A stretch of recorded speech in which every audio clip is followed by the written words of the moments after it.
Note: this story originally appeared in my Release Notes newsletter. Get the good stuff first by signing up. Release Notes drops each Tuesday morning. Earlier this year, I bought a HomePod mini mostly out of curiosity.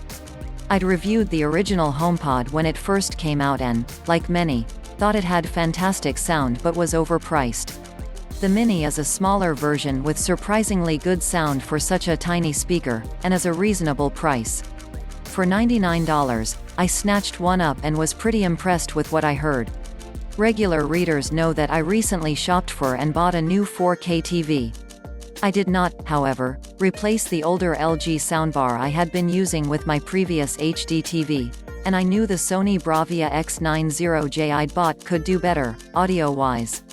And the 2021 Apple TV 4K, which I use most with my TV, supports Dolby Atmos spatial audio, so long the speaker system attached to it does as well.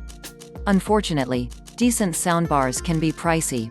Really good ones approach the $1,000 mark, and decent cheap models run well over $200. As an experiment, I linked the HomePod mini to the Apple TV 4K and watched a few shows and a movie. While the one-speaker sound was limited in scope, it sounded pretty good. I was inspired to spring for a second mini, and have been using the pair as the Apple TV's primary speaker system for about a week. Setting up the second mini was as easy as the first. After plugging it into a power outlet and holding an iPhone next to it, a series of on-screen prompts walks you through the process.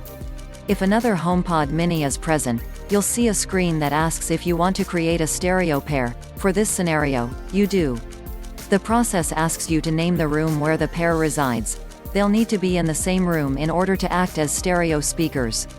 The only annoying part of the process involves making audio play through the Apple TV to the HomePod mini pair. While a pair of the now-discontinued, full-sized HomePods can be set up as the default audio system, a pair of minis must be manually designated as the active speakers each time you fire up the Apple TV. This is getting fixed in the next versions of the tvOS and HomePodOS software.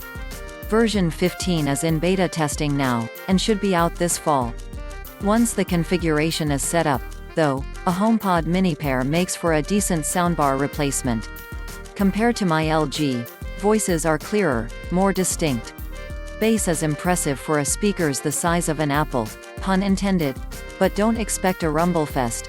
Bass from an audio system with a separate subwoofer would sound much beefier while watching, say, Avengers, Endgame, than via the minis.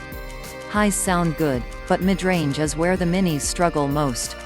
A HomePod mini pair also is not as loud as some may like. If you want to blast the soundtracks for shows and movies, you may be disappointed. We keep the volume at about 90% and that is comfortable for us.